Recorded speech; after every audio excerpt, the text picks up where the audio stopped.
জন্মালে মরিতে হবে, অমর কেহ নয়। অর্থাৎ আমরা পৃথিবীতে যখন জন্মগ্রহণ করেছি মরতে তো অবশ্যই হবে। আমি আমার ভিডিওর প্রথম পর্বে বলেছিলাম মৃত্যু কোথায় হবে। আমি আমার ভিডিওর দ্বিতীয় পর্বে বলেছিলাম মৃত্যু কিভাবে হবে। আজ আমি আমার ভিডিওর তৃতীয় পর্বে বলবো মৃত্যু কতটা কষ্টদায়ক হবে। নমস্কার, আমি অ্যাস্ট্রোলজার কৃষ্ণ মুখার্জি। আজ আমি আপনাদেরকে বলবো মৃত্যুর সময় কিভাবে বুঝবেন আপনার জন্মকুণ্ডলী দেখে যে আপনার মৃত্যু কতটা কষ্টদায়ক হবে। চলুন শুরু করা যাক।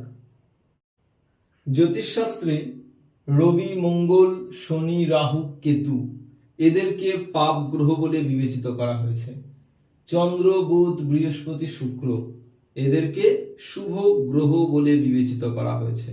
যদি লগ্ন অনুযায়ী বা লগ্ন থেকে গণনা করে দেখেন অষ্টম গৃহ বা অষ্টম ভাবে রবি, মঙ্গল, শনি, রাহু, কেতু অবস্থান করে বা একাধিক পাপ গ্রহ অবস্থান করে, তাহলে সেই ব্যক্তির মৃত্যু যন্ত্রণা অধিক কষ্টদায়ক হবে।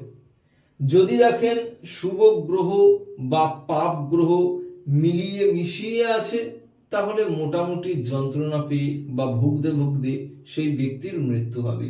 যদি দেখেন অষ্টম গৃহে বা অষ্টম ভাবে চন্দ্র, বুধ, বৃহস্পতি, শুক্র শুভ গ্রহ অবস্থান করে বা শুভ গ্রহের দৃষ্টি অষ্টমে পড়ে, তাহলে কিন্তু সেই ব্যক্তির মৃত্যু যন্ত্রণা থেকে মুক্তি পাবে, হঠাৎ মৃত্যু হয়ে যাবে।